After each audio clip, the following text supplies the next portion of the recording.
Olá, sejam muito bem-vindos ao Da Hora desta segunda-feira.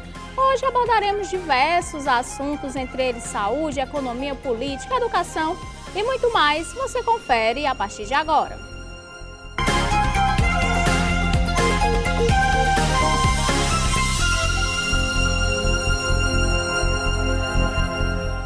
A TV União não se responsabiliza por conceitos, falas e diálogos entre os convidados em debates nos programas veiculados na grade. A direção.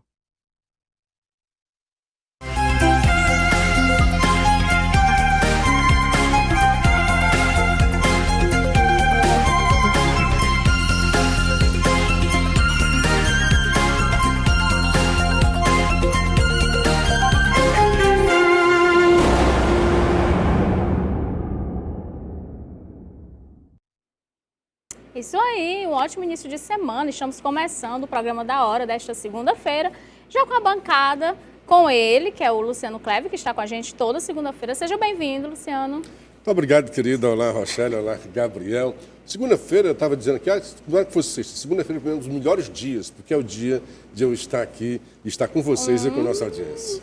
Tá vendo aí, Gabriel, que o Gabriel Viana, que deu uma sumidinha, hoje ele voltou aí, não foi, Gabriel? Probleminha de saúde, Probleminha de saúde. Nossa bancada aqui, semana passada foi você, também depois Que a gente se ajuda, né, fui Gabriel? eu, e a gente vai se ajudando.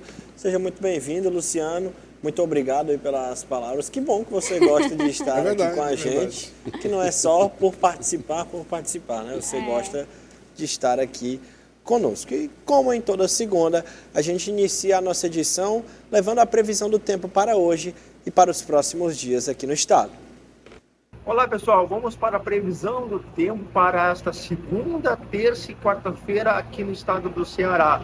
Para a segunda e quarta-feira, a tendência de tempo estável em todas as macro-regiões, ou seja, sem indicativo de chuva. Céu variando de parcialmente nublado a poucas nuvens, principalmente durante a madrugada e a noite, e pela manhã, tarde, predomínio de céu sem nuvens.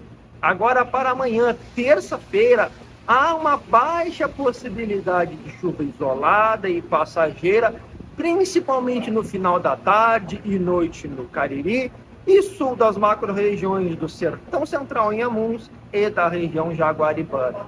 Nas demais macro-regiões, predomínio de céu sem nuvens. Agora, em relação a ventos, há um aumento da velocidade média do vento em todas as macro-regiões, principalmente na faixa litorânea e ambientes de serra, como a Serra da Ibiapaba, e com rajadas. Agora, em relação à umidade relativa do ar, hoje, segunda-feira e quarta-feira, principalmente no período da tarde, umidade relativa mais baixa, com valores ali em torno de 20% a 35% de umidade relativa do ar. Agora aqui para Fortaleza, a capital, entre hoje, segunda-feira e quarta-feira, nós não temos indicativos de chuva. Céu variando de parcialmente nublado a poucas nuvens pela madrugada e início da manhã e predomínio de céu sem nuvens nos demais períodos do dia. Ventos aqui na capital, a mesma tendência da faixa litorânea. Ventos um pouco mais intensos e com rajadas pontuais. Bom, pessoal, é isso aí. Para mais informações de atualizações da previsão do tempo, não deixe de acessar o nosso site aqui da FUNSEMI ou baixar o aplicativo FUNSEMI Tempo. Até mais.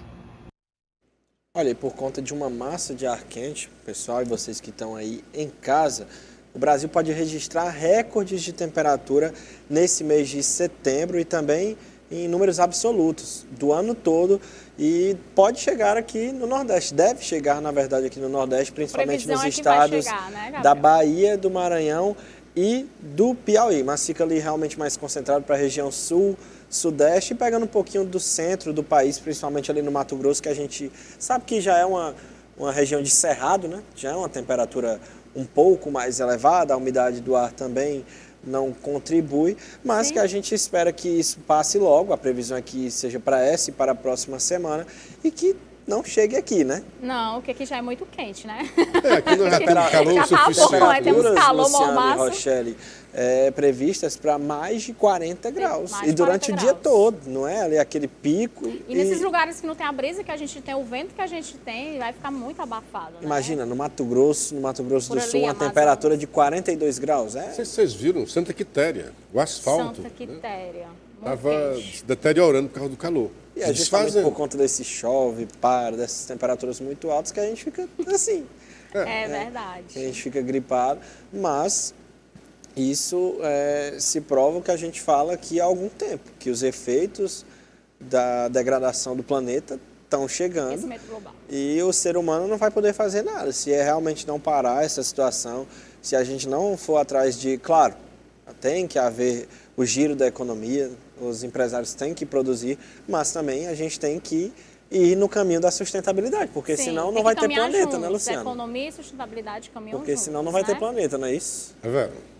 É isso, vamos começar falando de política, porque o líder do PT na Assembleia Legislativa, o deputado de Assis Diniz, viu como injusta a fala da deputada federal Luiziane Lins de que hoje o governador Eumano de Freitas não seria governador se não tivesse sido lançado para a prefeitura em 2012. Segundo ele, o governador ocupa o cargo por sua própria liderança e história dentro do partido, além da participação do ministro Camilo Santana e demais filiados da legenda na escolha para que ele concorresse em 2022. Abre aspas, o Eumano está onde está por sua própria liderança. Não é o fato dele ter tido uma oportunidade que o vai fazer refém de todo o processo. Se ele hoje é governador, ótimo que ele tenha tido uma ótima oportunidade de se apresentar antes. Mas se não fosse o Camilo e o PT, o escolhendo, ele não teria tido a oportunidade, fecha aspas, ressaltou. Corrida eleitoral começando com tudo, né, já? As rusgas dentro negócio tá do sério. PT. Ambos têm razão. A Luiziane diz que, olha, o Eumano não seria governador se um dia eu não o tivesse indicado. Lembra que ele era o poste da Luiziane, que quase ganha as eleições, teve 600 mil votos aqui em Fortaleza, Perdeu quando pra disputou Roberto Cláudio, com não Roberto foi? Cláudio Roberto ali. Cláudio. Opa, foi para o segundo turno. Sim. Aí houve um esforço enorme para trazer gente até do interior, para reforçar, não é para votar não, para reforçar. No dia da eleição a cidade amanheceu amarela, uma coisa grandiosa, e Roberto Cláudio se saiu vitorioso. Eumano, depois disso, hoje não pode se dizer que ele é um poste, né? Porque o cara é o poste do Camilo, não. Depois ele se candidata a deputado e foi vitorioso. Então hoje ele era deputado estadual quando foi escolhido para governar o estado do Ceará. Mas não é só, o que a Luiziane diz? Se ele não tivesse sido candidato a prefeito de Fortaleza, ele não teria essa liderança, não seria governador. Está correto isso daí. Porque quem era ele? Quem era Eumano? Era um secretário que ninguém conhecia, e mesmo ninguém conhecendo, com a força da loura, ele foi para o segundo turno e ficou ali para e passo com Roberto Cláudio. Mas assim, se fosse só a liderança de Eumano, ele hoje seria prefeito de Caucaia. Ele se candidatou lá para prefeito de Caucaia e ficou lá embaixo. Quarto A bem lugar, da não foi? verdade, quarto lugar, bem lembrado. A bem da verdade, não se sabia, Eumano não tinha certeza da sua reeleição. Então, nisso, a Luiziane está correta. O Assis Diniz também está correto quando diz, ele não está correto quando diz que ele tem liderança própria. Hoje ele já tem, óbvio, né? Quando você vai ser governador, não tem como não ter sido e não exercê-la. Mas o que está correto? Não pode ser refém do aspecto histórico. Porque quando a loura diz isso, é tipo assim, olha, Eumano, eu que te coloquei no cenário, eu preciso ser candidato, então tu vai me dar essa força aí, ou não. Porque o Eumano, na verdade, assim como o grupo todo, está tendente a apoiar Evandro Leitão, que até hoje é governador do Ceará. Acho que ele se despede hoje com a volta da Jade, porque o Eumano já embarcou para os Estados Unidos, né? Chegou da China, já embarcou, foi um pit stop e foi para os Estados Unidos. Então, ele tem razão que não deve ficar refém, mas não tinha isso daí. O certo é que são as rusgas dentro do próprio partido. A loura sempre apostou nisso e disse que tudo bem, que é Camilo e Eumano que vão decidir, mas a base do partido.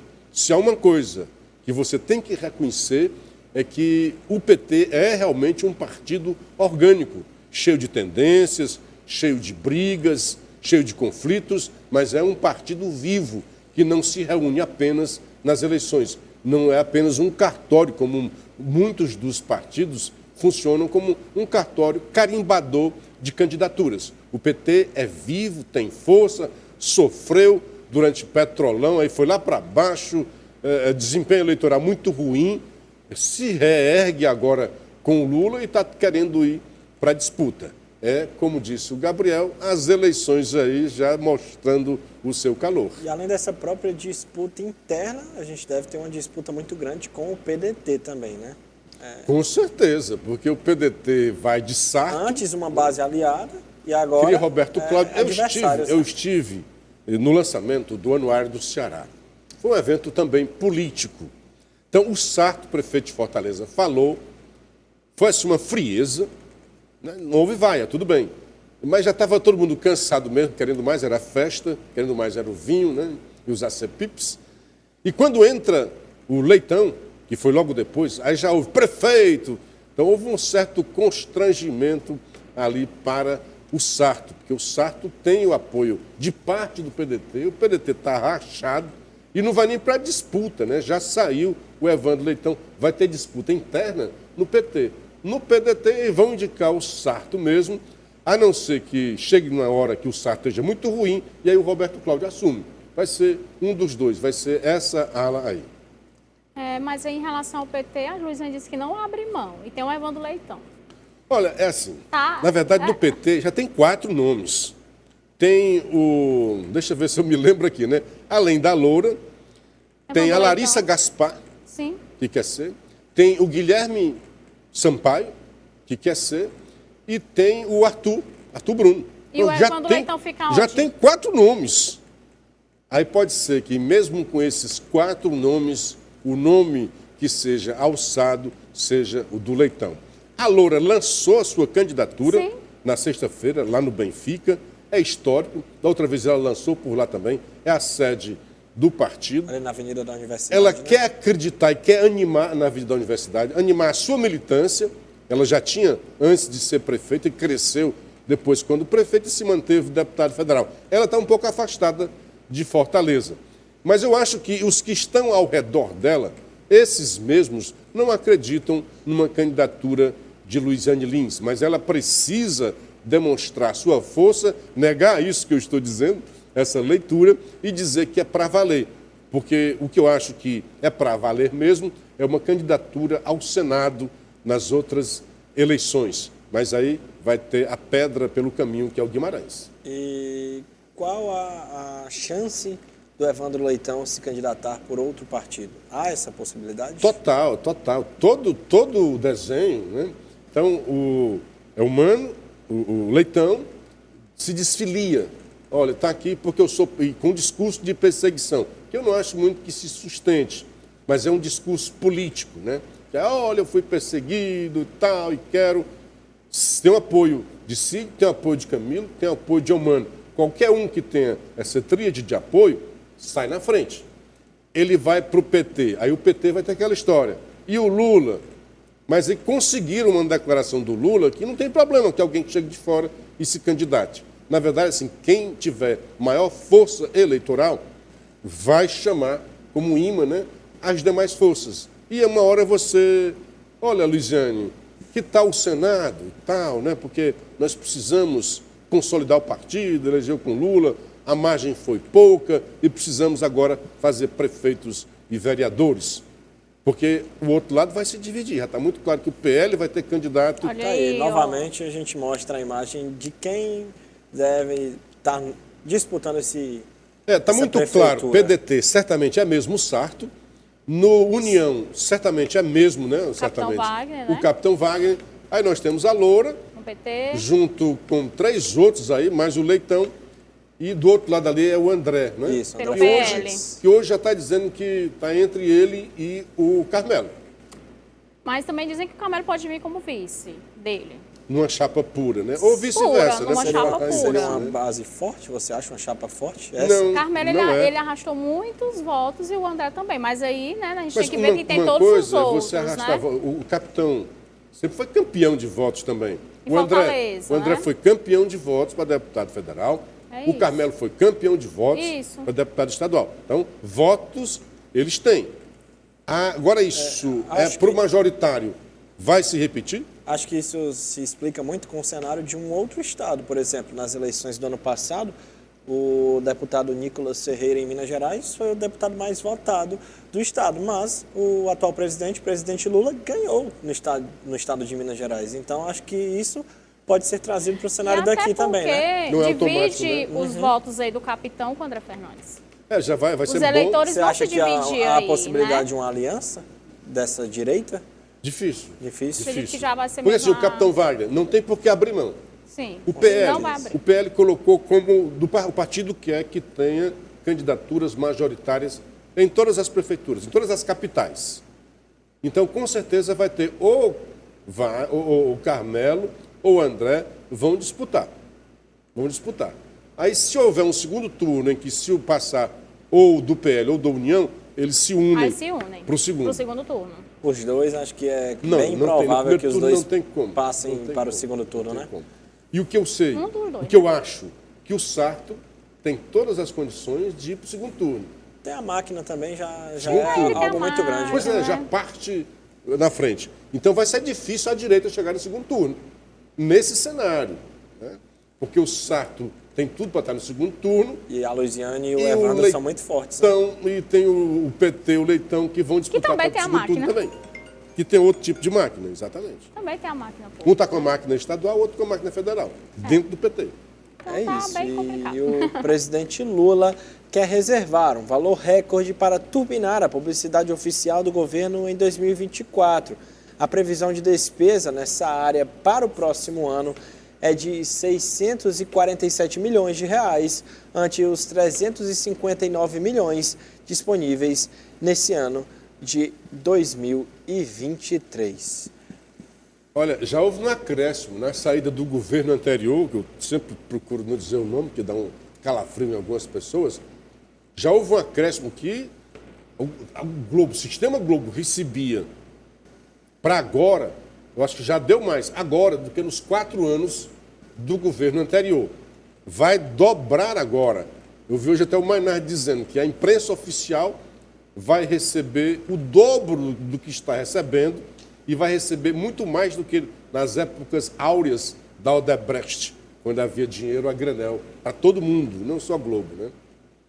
E imagina-se a coincidência, num ano eleitoral. O governo está com a balela que é para combater fake news.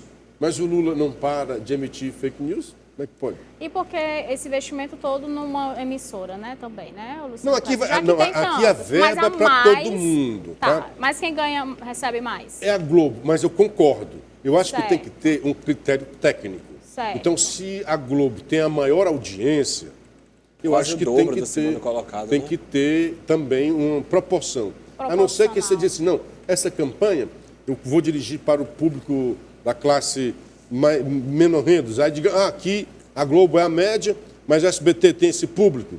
Aí são critérios técnicos. Quando se usa critério político para distribuição de verba, aí está fora dos cânones republicanos. Alguns convidados que vinham aqui no Da Hora no passado falavam que a gestão do presidente Bolsonaro pecava muito nesse sentido, de não investir na publicidade para Que, si, na para minha o opinião, governo. é burrice. Burrice. Burrice. Foi um dos maiores pecados do Bolsonaro. Sim. Porque essa verba está lá Foi não disponível. ter agido Comprado de forma olha como mais eu ia falar. profissional na Investido na comunicação. mídia, né? Investido. Fica com preconceito contra a Globo. Tudo bem, mas a Globo não é um veículo de comunicação. Você não precisa se alinhar ideologicamente à Globo.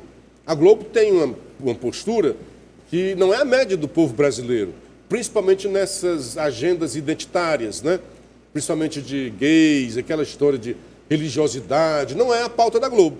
É o contrário. Mas ele não precisa se associar à pauta da Globo. É assim, é um veículo de comunicação, tem grande audiência, o governo precisa comunicar, Sim. o governo precisa até dizer, olha, questões de programas de políticas públicas, de conscientização da sociedade. Então tinha que ter usado a Globo. E ele não usou. E foi ruim. Isso usou, o governo mas Lula não faz de forma mais inteligente, né? O Lula faz o contrário, né? Ele deita Libera. dinheiro, muito dinheiro, e os veículos de comunicação ficam mais brandos com ele. Né? E querendo ou não, isso faz uma diferença, né? Como faz? A gente viu aí a Total, diferença que fez, né? total. É isso. E o presidente Lula foi hostilizado ao sair de hotel de luxo em Manhattan, nos Estados Unidos, neste domingo. O mandatário brasileiro ficará nos Estados Unidos até a próxima quinta-feira. Uma entrevista para nós, Como é que presidente. tá lá em Cuba? Presidente, dá uma anistia política, presidente. Não me empurra, não me empurra. Aqui você não pode me empurrar, tá bom? Não me empurre. Não me empurre. Ladrão. Ladrão. Aqui você não encosta a mão. Não encosta a mão. Não encosta a mão, ok? Lula, ladrão, seu lugar é na prisão. Ladrão, seu lugar é na prisão. Lula, ladrão, seu lugar é na prisão. Seu lugar é na prisão.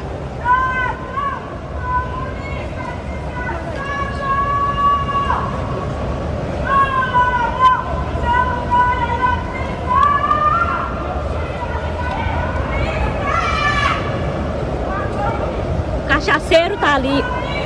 O cachaceiro tá ali, ó. O pinguço.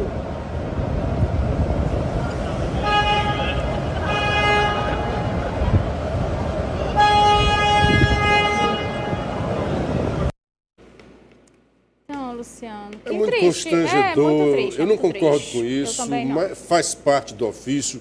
Eu fico imaginando assim, se isso fosse no Brasil, pelo clima que está hoje aqui, esses caras seriam presos por Com atos certeza. antidemocráticos, porque está se manifestando contra um presidente legitimamente eleito.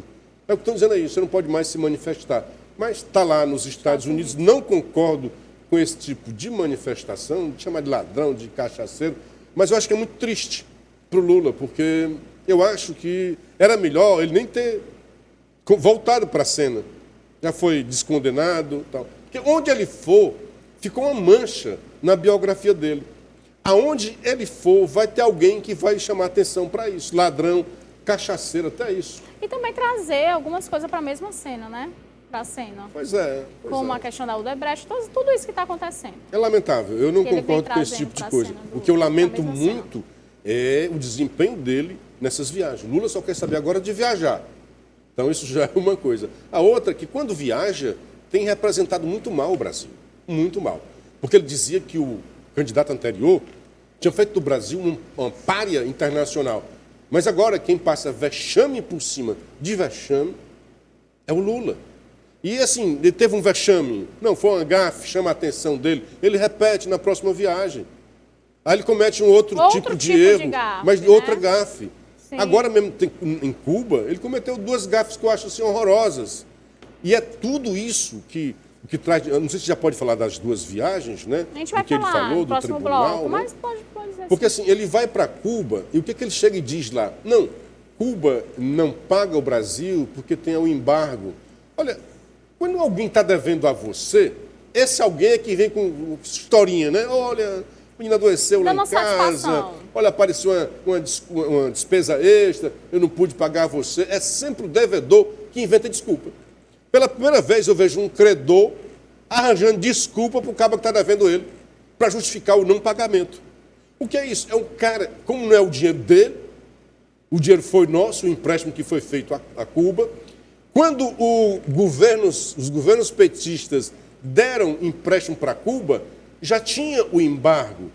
Se o Lula está dizendo que Cuba não consegue pagar porque há um embargo americano contra a ilha, então ele já sabia que aquele empréstimo não seria pago. E o Brasil fez duas coisas com os amigos ditadores. Por que tem que ser sempre assim? Está ajudando ditadores, está ajudando pessoas autoritárias. Quando chega para Cuba, não, nós vamos dar o mais médico. O mais médico foi uma ajuda para uma ditadura cambaleante. Cuba, na verdade, é um país que sempre foi parasita, sempre dependeu dos outros.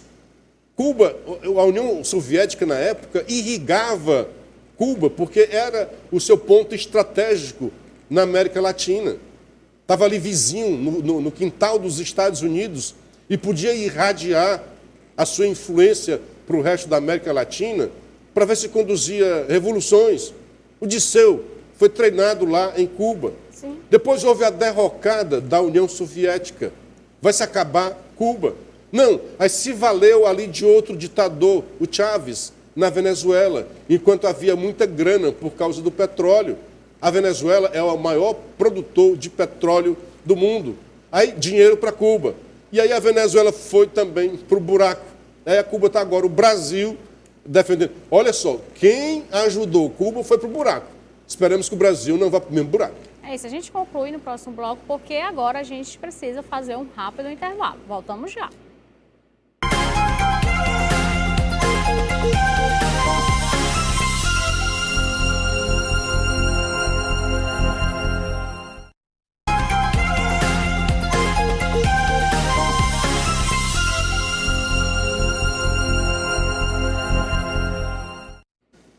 Estamos de volta com o Da Hora desta segunda-feira e, de acordo com informações oficiais da Presidência da República, até junho deste ano, as despesas de Lula e sua comitiva de governo totalizaram 30,7 milhões com viagens internacionais. O escopo das despesas engloba uma variedade de categorias, incluindo hospedagem, diárias, passagens e aluguel de veículos. No entanto, chama a atenção que a transparência nas despesas do governo Lula é limitada, o que cria uma dificuldade na análise detalhada.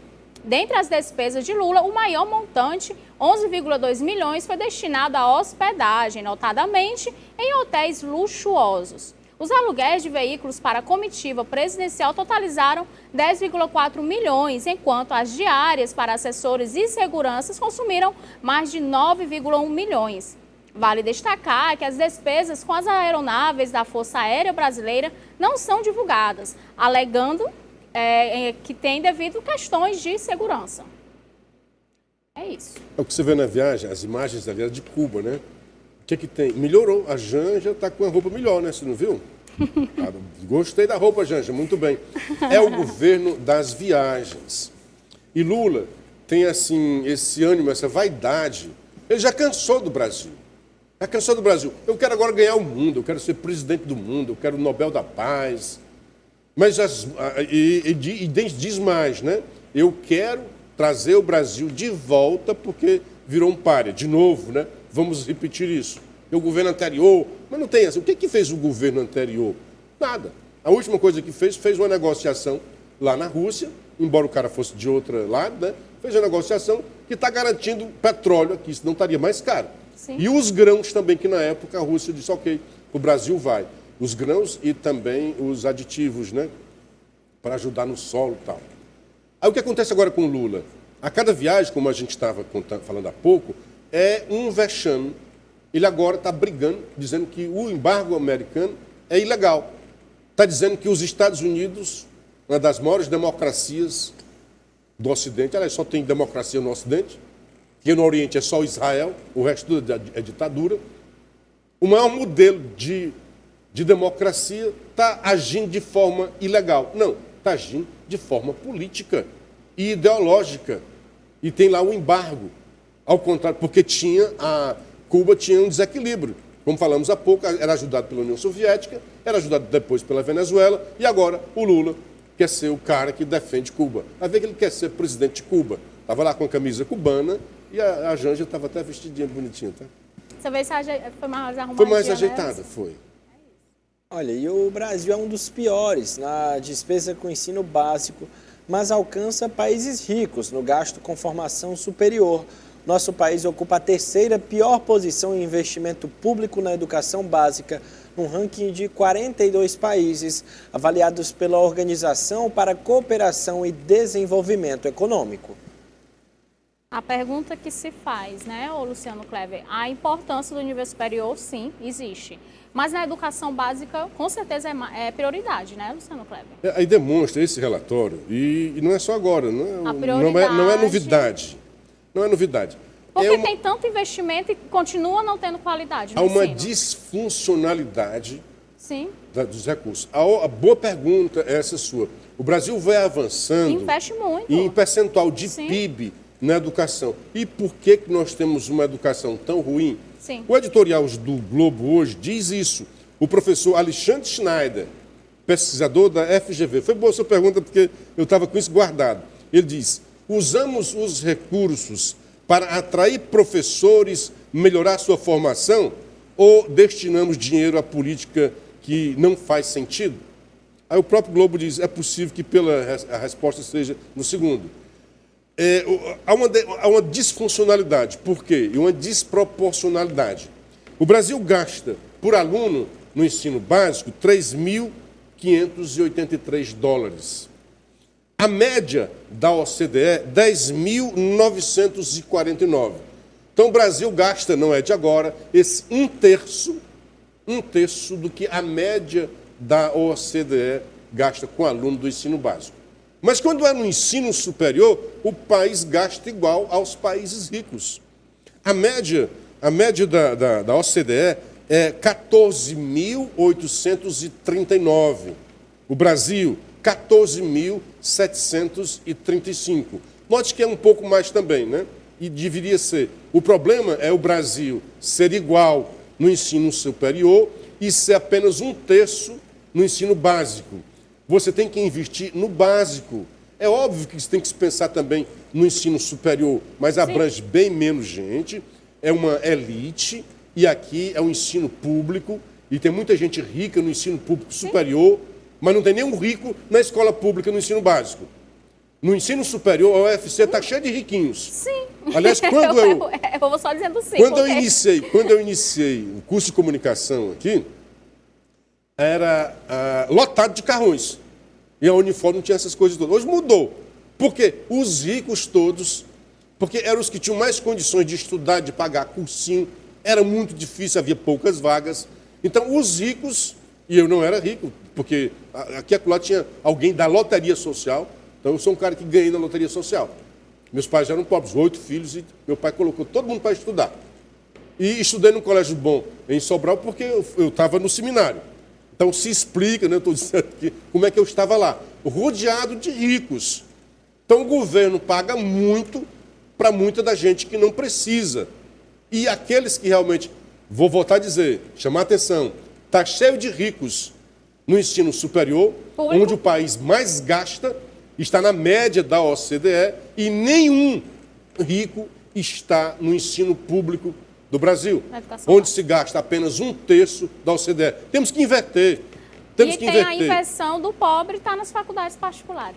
Pagando fiéis, com a educação né? básica ruim e saindo sem saber escrever um artigo, fazer uma monografia, o pior dos mundos. Interpretar um então, texto. se tem que ser investido, que seja mais investido no ensino básico do que no superior. O ideal é que nós estivéssemos na média nos dois substratos. Sim. Tanto no ensino básico quanto no ensino superior. Mas se o cobertor é curto e você tem que escolher entre a cabeça e os pés, onde é que faz mais frio, é óbvio que é no ensino básico que deveria ter essa preferência, porque onde os pobres estão. E não tem outra forma de você diminuir a desigualdade tamanha que existe no Brasil do que dar educação de qualidade aos mais pobres. Porque é uma corrida em que os ricos saem sempre já partem na frente. Claro. Os pobres estão lá atrás. Então, é uma vergonha. E outra coisa... Uma corrida injusta em que já sai na frente bem acelerado, né? Assim, o pobre sai daqui, o rico já sai de lá. Porque teve uma educação melhor. Então, você tem que dar uma educação igual para eles, para pelo menos ter a igualdade da educação. Eles vão ter igual... Os outros vão continuar igual, né? partindo na frente por causa do ambiente, por causa da network, por mil outras coisas. Mas pelo menos vamos igualar essa que é a educação. E outra coisa ruim nesse relatório é que o Brasil, que investe tanto no ensino superior e nada no básico, também não leva muito a sério o ensino técnico. Porque é o país da cultura do canudo. Todo mundo tem que ter um canudo. Está cheio de Uber com engenheiros, com gente formada. E o que é que adiantou o canudo? Então, nós precisamos investir mais também no ensino técnico superior, se for o caso. Todo mundo não precisa ir para a faculdade. Agora, o ensino técnico superior, que dá uma boa grana, falta pouco investimento. Falta pouco. Fizeram alguma coisa, mas está muito fraco. Ainda nós somos, no Brasil, é o terceiro pior indicador na OCDE. 40 e poucos partidos. Esse clube dos países ricos, né? O Brasil registra o terceiro pior indicador na modalidade. Apenas 11% dos jovens brasileiros de 15 a 19 anos estão no ensino técnico. Na OCDE, esse índice é de 37%. Nós estamos numa grande distância, né? Para você ver como nas indústrias, né, precisa, porque esse ensino técnico muitas vezes vai para onde? Para as fábricas, para as indústrias, que é a grande produção, né, Luciano? E com o empreendedorismo que é também. onde precisa muito de mão de obra, né? E aí acaba que fica faltando mão de obra nessas indústrias, não é isso? Porque não tem pessoas qualificadas. Então, investimento no ensino técnico. Nós temos uma deficiência enorme e uma demanda grande nas indústrias. Sim, né? muito. Por gente que tem conhecimento técnico. Né? Não precisa ser de ensino superior. Você né? vai para o PECEM, o corpo do PECEM, precisa de muita gente para trabalhar. E não tem. É isso. Gabriel? E em mais um deslize verbal, o presidente Lula afirmou que o líder russo, Vladimir Putin, não seria preso se viesse ao Brasil para o encontro do G20 previsto para o ano que vem. Putin não foi à reunião do BRICS na África do Sul, porque é alvo de mandados de prisão expedidos pelo Tribunal Penal Internacional sob a acusação de crime de guerra ao deportar crianças da Ucrânia. Diante da repercussão negativa, Lula consertou, dizendo que a decisão caberia à Justiça. Você disse consertou, é? Eu acho que isso aqui é mais um exemplo de como o Lula se mostra tão despreparado. E aí eu vou naquilo que a mulher falou, o cachaceiro, será que é uma cachaça que ele tomou? Ele não pode estar tão despreparado. Ou será que ele não está ouvindo mais ninguém nessas viagens? Não ouve os seus assessores diplomáticos?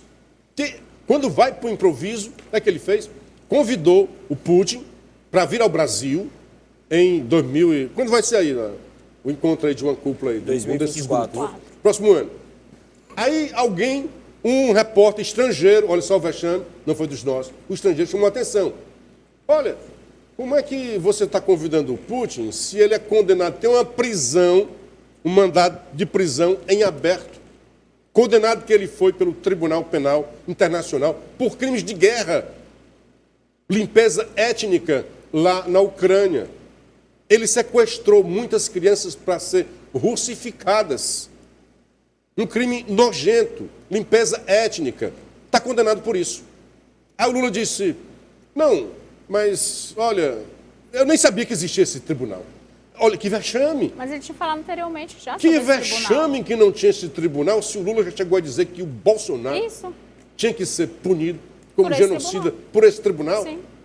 Como ele não conhecia se o Brasil é signatário desse tribunal desde antes de Lula assumir o poder? Como é que ele desconhecia esse tribunal se foi no governo dele, gestão dele, de seu governo, que o Brasil teve uma juíza, membro dessa corte? Aí ele vem, isso tudo para ajudar um tirano, um amigo dele, ditador, o Putin. Aí vem dizendo, mas esse tribunal tem relevância mesmo? Ou só tem bagrinhos? Olha, a deselegância, a descortesia, com mais de uma centena de países signatários do Estatuto de Roma, que criou esse tribunal para crimes de guerra, crimes contra direitos humanos. E só aceita isso quando é muito bem fundamentado. Não é qualquer coisa leviana, não. Só vai punir alguém quando tem uma coisa muito bem fundamentada. Disse mais uma mentira. Olha, eu não vejo Rússia, não vejo Estados Unidos, não vejo China. Não tem ninguém do Conselho de Segurança que é signatário. É só bagrinhos. Disse isso. É verdade que a Rússia não está. É verdade que a China não está. E é verdade que os Estados Unidos também não estão. Eles não gostam dessa coisa de alguém estar condenando, eles não. Mas é outra coisa. Embora você não sendo signatário, alguém do seu país pode sim ser punido pelo tribunal. Mas a mentira dele disse que não tinha ninguém do Conselho de Segurança, ao dizer que só tinha bagrinhos. França e Reino Unido, que fazem parte do Conselho de Segurança, também estão lá. E um outro grande, a Alemanha, também é signatário. Só que a Alemanha, por causa das duas guerras mundiais, ela é impedida de participar do Conselho de Segurança. Está o Canadá, está a América Latina toda. Então, isso é um absurdo. Aí, na cadeia de absurdos, ele encontra, em vez de encontrar alguém para dizer, Lula, não faz isso, Lula, não é bem assim. Aí vem o Dino, o mais politiqueiro dos ministros de Lula, para dizer, não, ó, tá certo, nós podemos... Porque o Lula disse assim, olha, eu acho que a gente tem que sair, que só tem bagrinhos. Aí vem o Dino, não, o que o Lula disse está certo, a gente pode fazer esse debate, mas só agora, quando um amigo dele é alcançado, ele vem procurar esse debate, aí Lula dizendo que vai sair, e o Dino, juiz que já foi, conhecedor das leis, ajudou no cometimento do vexame, aumentou o vexame, que sim, ele Dino, dizendo que a nossa diplomacia podia pensar em retirar a assinatura. Será que ele esquece que não é um executivo querer, que não é no querer do presidente, que na democracia, porque quando dá assinatura, e tem que ser assim, foi uma aprovação do Congresso. Não foi só o FHC, eu vou assinar que eu acho isso bonitinho. Não. Ele pode querer e aí vai, envia para o Congresso que vai aprovar ou não. O Congresso aprovou. Então não depende apenas da vontade, do voluntarismo do presidente participar ou não desse tribunal. Se o Lula quiser participar, quiser retirar, passar um vexame ainda maior para o Brasil, ele vai ter que encaminhar ao Congresso e batalhar no Congresso para que seja aprovada a retirada, a desassinatura desse termo. Um vexame atrás do outro. É isso. Direção, acho que agora a gente já pode ir para a nossa pausa. Sim. É isso, agora a gente vai para o nosso segundo intervalo, mas fica aí que já já, o Da Hora dessa segunda-feira, está de volta.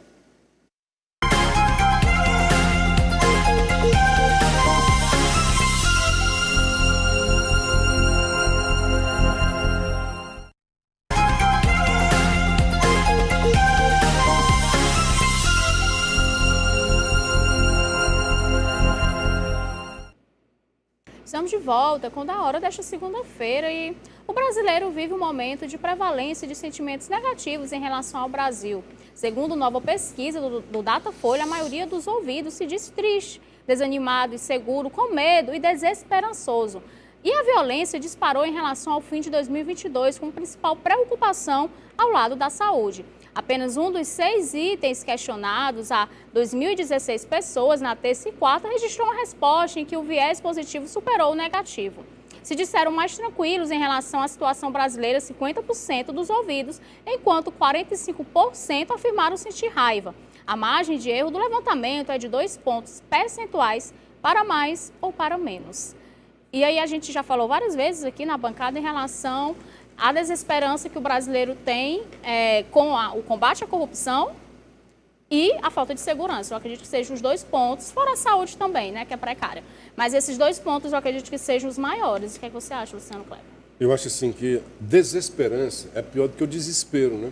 Porque o desespero é uma coisa que pode passar. E a desesperança parece que é uma coisa assim ao longo do tempo. Você não vê no horizonte uma coisa que vai melhorar. Não. Porque nós tivemos uma situação muito ruim durante a pandemia e se refletiu sobre a economia, como não poderia deixar de ser no mundo inteiro. E o Brasil vinha se recuperando. Hoje o Zema está dizendo, se tivesse com o governo anterior, é suspeito, né? Porque ele é amigo do Bolsonaro. Então. O Brasil estaria melhor. Mas eu digo isso sem amizades, né? Porque tinha um esforço, era Paulo Guedes, não era Bolsonaro, né? Tinha um esforço do Paulo Guedes e uma credibilidade de alguém que apontava, se não vai resolver agora, apontava que, olha, vai melhorar.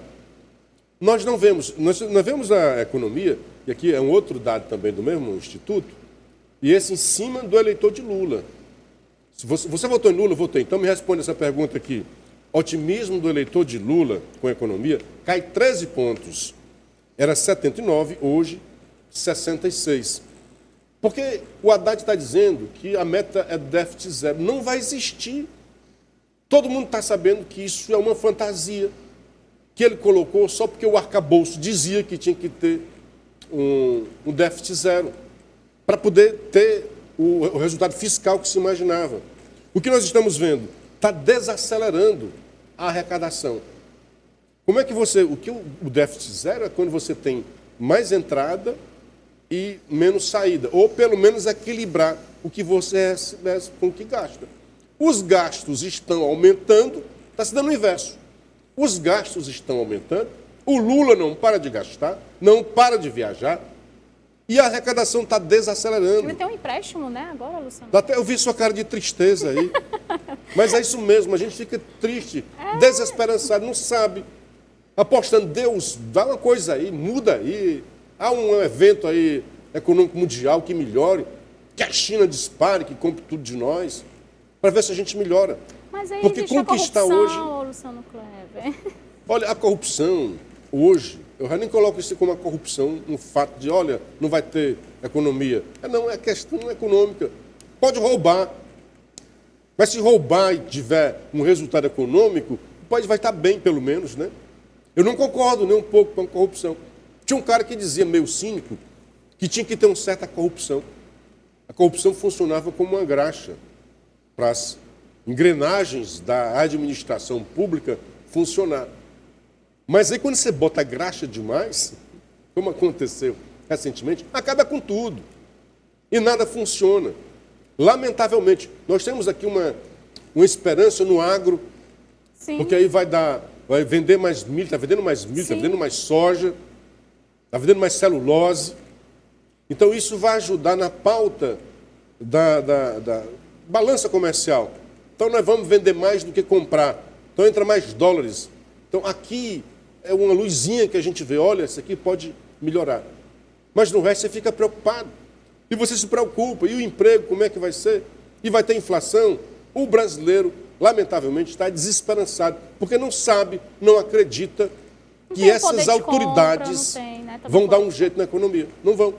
E fica sem o poder de compra e a economia não gera. Eu sempre falo aqui sobre isso, né? Nada mais simbólico do que a Tebet, quando foi feito lá com Sim. aquilo. Ela não acreditou e disse, o futuro a Deus pertence. Então hoje nós temos que ficar orando que esses caras saiam também logo, né? E bote alguém competente. Mas eles falam também muito em relação à falta de segurança, né?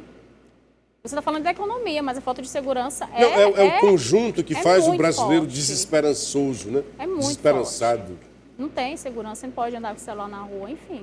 É isso. A vida banalizou e é isso. E quando você vê um discurso que é meio complacente, olha, não vamos prender.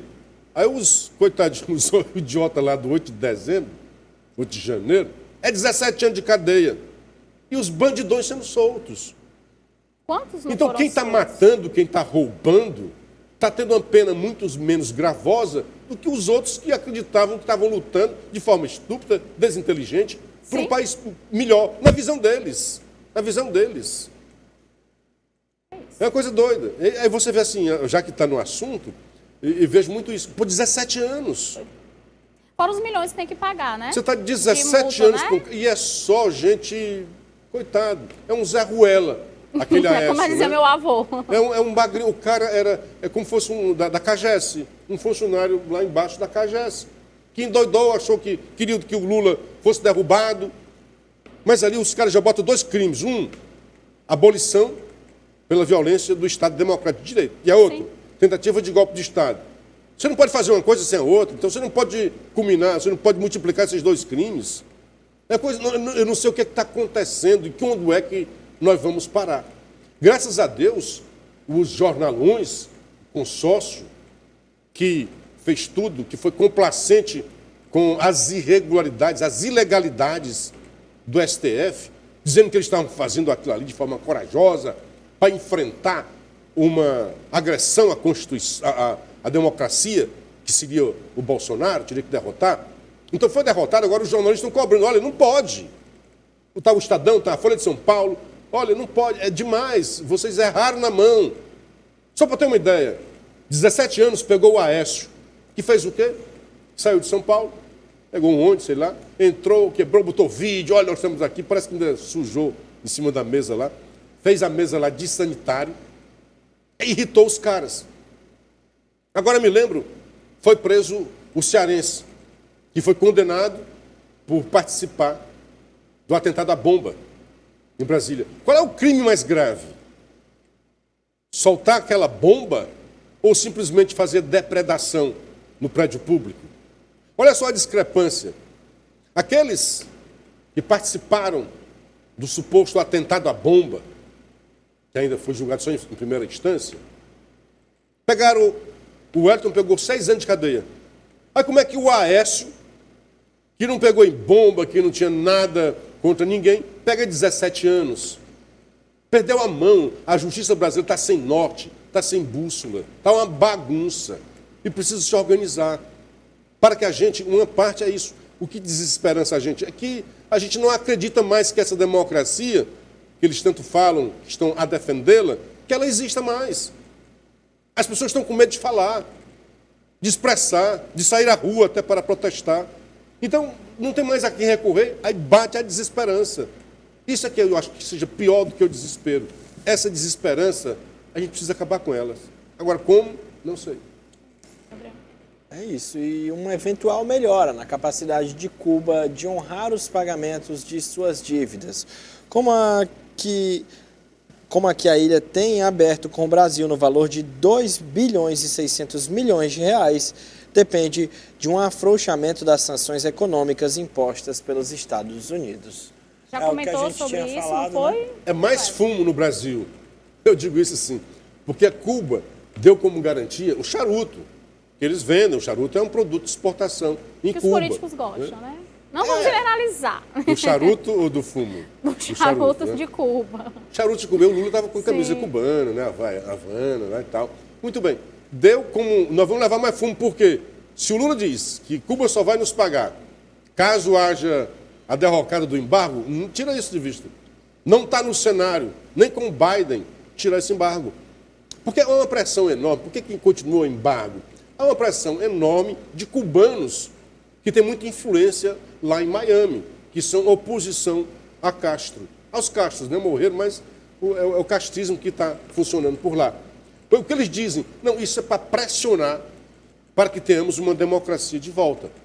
Que aí os Estados Unidos diziam, não, se voltar a democracia, se houver eleição, o embargo acaba. Então, quem é que vai... Por que o Lula, que é amigo lá dos caras, não diz, vamos abrir aqui umas eleições? Por que não tem eleição lá em Cuba? Por que não tem alternância de poder? Assim como o Lula deveria usar, e aí sim, ele seria um ator mundial, internacional, se ele usasse o seu prestígio, junto dos seus camaradas, para trazer a democracia. Porque diz que brigava a favor da democracia no Brasil, que salvou o Brasil para a democracia, e faz o contrário com Venezuela, exalta Cuba, exalta Putin, que é outro ditador, exalta China, que é tudo ditadura. Se Lula usa o seu prestígio internacional, ele diz ter, para trazer a Venezuela de volta ao curso democrático, se ele consegue, quer que Cuba pague, é para tirar o embargo, os americanos dizem, é fácil, vamos fazer eleições em Cuba, e o povo cubano decide. E aí a gente tira o embargo. Lula não dá um pio contra o regime ditador de Cuba. Não dá um pio para dizer, não estaria na hora da gente fazer umas eleições, nem que fosse só para os americanos ver? Não faz isso. É isso, a gente vai encerrando por aqui suas considerações finais, Luciano. É fumo que vem por aí de Cuba para nós, né? É bom estar com vocês, é verdade, aquilo que eu falei com o Gabriel, com a Rochelle, que está aqui na sua audiência, segunda-feira, portanto, é um dia bom. Um abraço, uma boa semana para todos nós. Gabriel. É isso, Luciano, muito obrigado pela sua presença. Sempre muito bom também estar aqui na sua companhia. Obrigado, Rochelle. E antes da gente ir, você tem uns alôs, né? Uns alôs, né, Gabriel? Como de praxe. A Rochelle está mais bonita hoje, né? Obrigada. Vamos mandar agora o alô para Coriolano Frota, no centro. Paulo do Eusébio, Rafael Horizonte, Mesquita, Santa Rosa, Marcos Fábio Monte Castelo, Antônia Maria da Parquelândia e Júnior de Horizonte, né? Um abraço para todos. É isso. A gente quer desejar uma ótima semana, né? Tem semana iniciando, que seja de muita paz. Dizer que agora fica com o programa Feira Aragão, logo após tem Esporte União com Gabriel Viana e que amanhã nos encontramos aqui no mesmo horário. Até lá!